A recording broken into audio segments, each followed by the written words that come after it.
Urusei Yatsura created a cultural format, the combination of rom-com ecchi, supernatural, school life, some light sci-fi. This recipe was copied time and time again with different results. Rosario and Vampire and Actually I use Western movie monsters. Heaven's Lost Property and All My Goddess use angels and literal gods. High School D&D uses devils. Everyday Life with Monster Girls uses mythical creatures from all over the world. And even still, some stick to the aliens format, like Maiden's Heart-Colored Star and Deers. But in April 2006, Shonen Jump Weekly would begin publishing one of those series that really hits the ground running. It would publish until August 2009, amassing 162 chapters across 18 volumes before rolling into a sequel series that might as well just be a manga season 2, which would add another 100 chapters across 18 volumes. A series written by Saki Hasemi and made into a comic by Kentaro Yabuki, and its name is To Love Ru. The name is kind of a double entendre. Depending on how you say it, it could sound like you're saying To Love You or Trouble, which hits the nail on the head as the series is every bit the rom-com sitcom with questionable levels of sex-com thrown in for entertainment value. But what's it actually about? 4 combat ships are in hot pursuit somewhere in space. Just when it looks like they've disabled the target, it gets away in something that looks like a hyperspace jump. Then we're treated to what's honestly a pretty solid opening track by Thyme, as it sets the tone for what you should expect of this series. Rito Yuki is your average 16-year-old high schooler, a hormonal teenager who's pining affectionately after his classmate Haruna Sairenji, though Rito seems to have a nasty bad luck streak, a familiar trope at this point, and it has prevented him from actually telling her how he feels.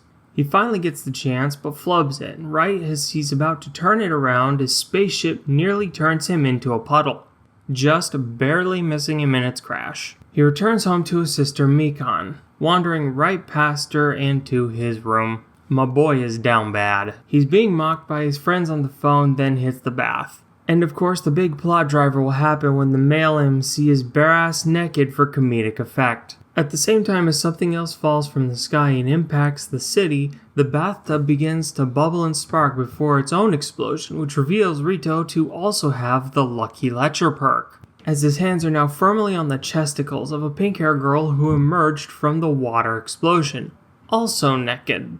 She doesn't seem to mind though. Rito calls Mikan, but the girl is gone without a trace, only to reappear in his bedroom, because of course she does. Her name is Lala. She's from the planet Deviluk, and she proves it with her very succubus-like tail. The thing about Lala, she's a loony super genius trope, like Washu but more lewd. In through the window comes a robot with devil wings named Peke.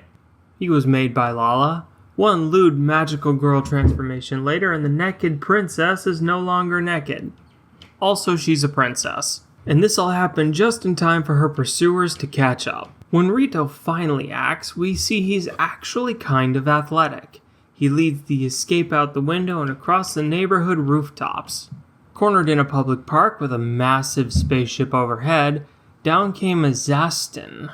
He's Lala's personal bodyguard. This is when Rito finds out a few things. Firstly, Lala is a runaway, which makes sense. Secondly, she's a princess, because of course she is. And finally, she creates some absolutely insane mechanical devices that always go haywire and cause more problems. The morning after, Rito meets up with Haruna, and now he finally tells her his feelings. Right at that moment, Lala shows up.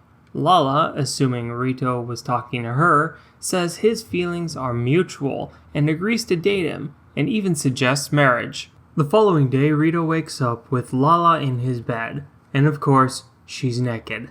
And of course, Mikan finds them. A bedroom conversation with Rito leaves him completely on the back foot.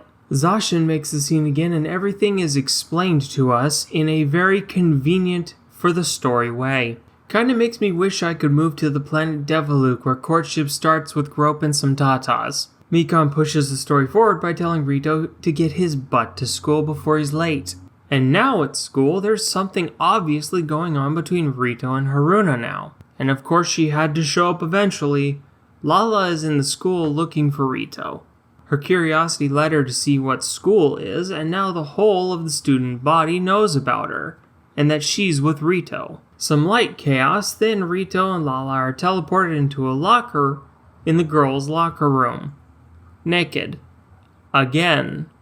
There's a lot of naked in this series. Upon returning home, he finds Zasten sitting with Mikan. He seems to have informed her of the impending wedding, and the 11-year-old is just cool with it. The rest of this episode is Rito trying to grope Lala to break off the engagement because that's how they do things on Deviluke. At this point, it would be reasonable for you to ask yourself, what the fuck am I watching? Rito tries to have an actual talk with Lala about their engagement, and she's just too nice a girl, so Rito messes up his chance to break it off in a way that wouldn't cause a war. Is, telling a princess you don't actually want to be married to her. Once again at school, Rito thinks he might have a reprieve from aliens, but then a new transfer student shows up. Guess who it is? No escape from the Devilukian. And from there, the chaos only grows, as does the cast. Other aliens include Ran from the planet Memoirs. Memoirs? It looks like it's spelled like Memoirs.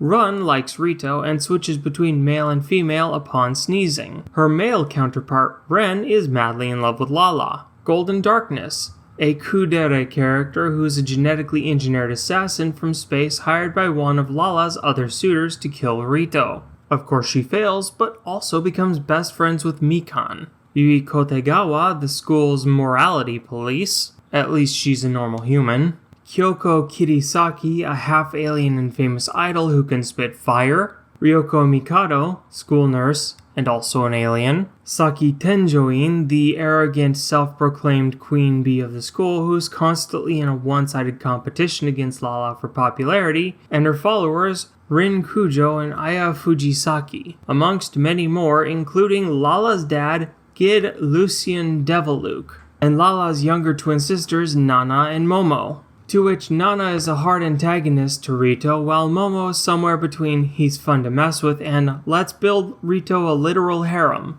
There's some real hot and cold going on with the Deviluke family. Animated by Xebec, the same studio that animated Full Metal Panic, Haunted Hot Springs, Makenki, and Pokemon The Origin, which they animated alongside Production IG and OLM. The first season of To Love Ru aired in spring 2008, with more To Love Ru in fall of 2010, To Love Ru Darkness in fall of 2012, and a second season of To Love Ru Darkness in summer of 2015, with a final 2-episode special airing in February 2016. The visual presentation is wild, half in part due to the state of flagrant undress the characters are often seen in, and the other half by the wild animations of the absolute chaos that takes place during the series. They really do have to have their lines on point for this, and it shows that they did. And the visual direction is very reminiscent of when they worked on Love Hina. The style itself is actually very uniquely Xebec, the same way I would say Shaft's style is very uniquely Shaft. But while Shaft is still around, Xebec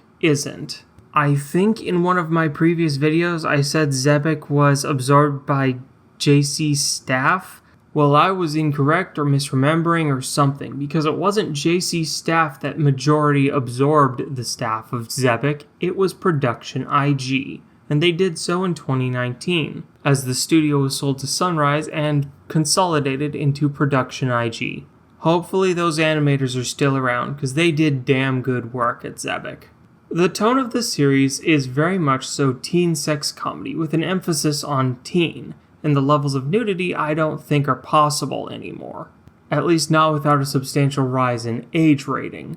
That much nudity itself may actually be a turnoff for some viewers. Even more so because the majority of characters are supposed to be in high school, 16 years old specifically. Definitely underage as far as fictional characters go, but it's not as bad as some other series that go much younger, and you may find it less objectionable depending on your own age. When the series was new in 2008, I was 19. 19 is a lot closer to the characters' ages than I am now in my 30s, and by the time the last season aired in 2015, I don't even remember caring much about the characters' ages at the time.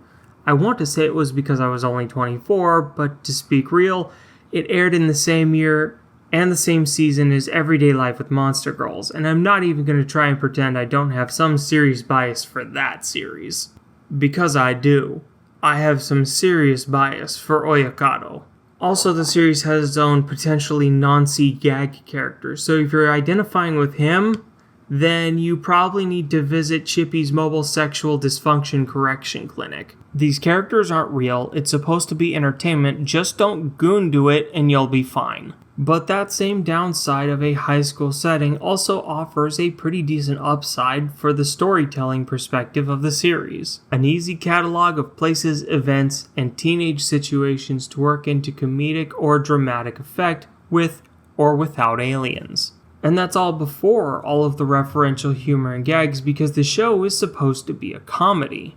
It just often ends up in jokes that were either ahead of its time or completely fly over the head of the younger crowd. In episode 10, The Space Entertainer, I absolutely did not understand the tax evasion gag at the time.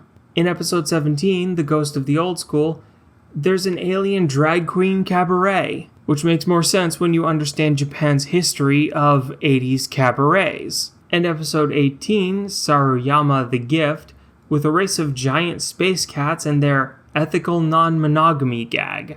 And it's a gag because of how the giant space cats are suddenly no longer non-monogamous towards Saruyama, just to name a few instances that don't involve blatant nudity or violence as part of the gag. Also episode 23, which is all just Edo-era Japan jokes that actually need context to get if you're not a massive Japanese history buff. And that's just in the first season. Though two things left to just the manga is the formal introduction of Momo and Nene, as well as the, for lack of a more appropriate word, birth of Rito and Lala's literal flower child, Celine. Who, or rather what, is Celine? A giant sentient carnivorous sunflower Lala gave Rito for his birthday that at some point mutated into the shape of a toddler with a big flower growing from her head. She's imprinted onto Rito and calls him Mama. The series itself runs 26 episodes and 6 OVAs for Season 1, 12 episodes for Season 2, and another 24 episodes for Seasons 3 and 4 with 2 specials for Darkness and a final OVA for the 10th anniversary, but with a half-episode runtime. With an average runtime of about 25 minutes, you're looking at just about 29 and a half hours of total watch time. So, there's a lot. And not all of it has English dub. Also, the anime is mostly the same thing you would be getting from the manga, but with manga you can get away with a lot more nudity. It also helps that there's only a very light overarching plot to keep the show together, and most of it is sitcom of the week style humor. There are some references to previous episodes as things progress, but that's a very minor part of the series, and it's not like it's a very heavy or hard show to watch. Just a very naked one, and with plenty of fan service. Another thing about the series is that Season 2, More to Love Ru, changes from a single story per episode to 3 stories per episode. So it can feel a bit more chaotic, but the flow is more like the manga. It reverts back to the Season 1 format with To Love Ru Darkness. Also, while To Love Ru Darkness is the sequel series, the main characters aren't Rito and Lala, they're Yami and Momo. Does this change the series in any substantial way? Not really. So is To Love Ru worth the watch or read? Honestly, yes, it is. I wouldn't call it a palate cleanser because there's just too much gratuitous naked for that. But it's a product of what I consider to be the golden age of anime, from 2000 to 2015, when the studio count was abundant and dubs were almost universally safe from the wokeism infection. A time when you could just have a story and let it be ridiculous and absurd. Many incredible series came from that time frame, and a good number of them I watched were by Xebec. And even contrasting it with other series they did, or other series airing at the time, it's a style and tone that can never be fully replicated, and that style is on full display in To Love Ru, and it's a real treat. I am the NBT. This has been the Noble Weeaboo. Like or don't, sub or don't. Whether you watch the anime or read the manga, enjoy the Devilukian ride. because it's one hell of a ride. And for the weirdos in the back who absolutely need to hear it a second time, do not goon to this series.